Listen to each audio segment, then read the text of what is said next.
നിങ്ങളാരെങ്കിലും PSC bulletin വാങ്ങാൻ ഉദ്ദേശിക്കുന്നുണ്ടോ?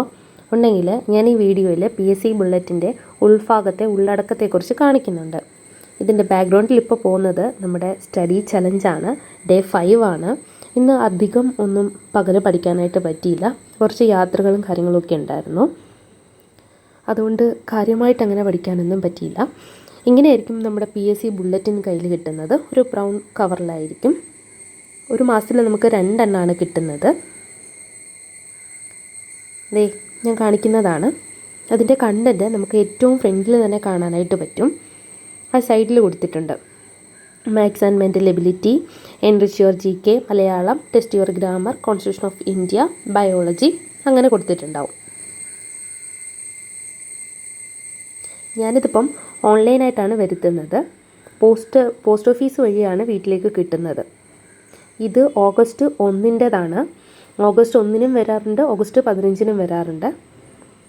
പിന്നെ അത് ഓപ്പൺ ചെയ്ത് കഴിഞ്ഞാൽ ആദ്യത്തെ പേജിൽ നമുക്ക് കാണാൻ കഴിയുന്നത് PSCയിൽ ആ ആഴ്ച പ്രസിദ്ധീകരിച്ചിട്ടുള്ള എന്തെങ്കിലും തരത്തിലുള്ള പ്രധാനപ്പെട്ട ന്യൂസുകളൊക്കെ ആയിരിക്കും.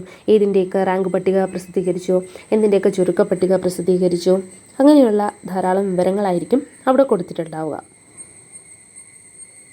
പിന്നെ ഇപ്പുറത്തെ പേജിലേക്ക് വരുമ്പം ഇവിടെ കൂടുതലും ആ ഒരു വീക്കിൽ PSC പുറത്തിറക്കിയിട്ടുള്ള, അതായത് ഇതിന് തൊട്ട് മുമ്പത്തെ ലക്കത്തിന് ശേഷം ഏകദേശം ഒരു 15 ദിവസം, ആ 15 ദിവസം കൊണ്ട് ഏതൊക്കെ നോട്ടിഫിക്കേഷൻ വന്നിട്ടുണ്ട്, ഏതൊക്കെ കാറ്റഗറിയിലാണ് വിളിച്ചിട്ടുള്ളത്, അതും ഓരോ കാറ്റഗറിയെക്കുറിച്ചും വളരെ ഡീറ്റെയിൽഡായിട്ട് ഞാനവിടെ കാണിക്കുന്നുണ്ടല്ലോ. വകുപ്പ് ഏതാണ്, ഔദ്യോഗിക പേര്, അതുപോലെ തന്നെ ഡീറ്റെയിൽസ്, നമ്മുടെ ക്വാളിഫിക്കേഷൻ, ഒഴിവുകളുടെ എണ്ണം, ശമ്പളം, അങ്ങനെ ഡീറ്റെയിൽഡായിട്ട് തന്നെ കൊടുത്തിട്ടുണ്ട്. അത് ഏകദേശം ഒരു 3-4 പേജിലോളം അത് തന്നെയാണ് കൊടുത്തിരിക്കുന്നത്. നമുക്കത് വായിച്ച് നോക്കിയാൽ വളരെ വ്യക്തമായിട്ട് മനസ്സിലാവും. പിന്നെ ആദ്യത്തെ കുറച്ച് പേജിന് ഈ ഒരു കളറാണെങ്കിലും ഉള്ളിലോട്ട് കുറച്ചുകൂടെ വൈറ്റിഷ് ആയിട്ടുള്ള പേപ്പറായിരിക്കും. പിന്നെ മാത്സ് ആൻഡ് മെൻ്റൽ എബിലിറ്റിയിലേക്കാണ് കാണിക്കുന്നത്. ഏകദേശം 12 ക്വസ്റ്റ്യൻസ് ഉണ്ടായിരിക്കും. ഓരോ ക്വസ്റ്റ്യനും അതുപോലെ അതിനുള്ള ഓപ്ഷനും കൊടുത്തിട്ടുണ്ടാവും. അതിന് താഴെ ഡീറ്റെയിൽഡായിട്ട് അതെങ്ങനെയാണ് ചെയ്യുന്നതെന്നും പ്രത്യേകിച്ചുള്ള ഇക്വേഷൻസും കാര്യങ്ങളും എല്ലാം സൈഡിലൊരു കുഞ്ഞു ബോക്സിലും കൊടുത്തിട്ടുണ്ടാവും.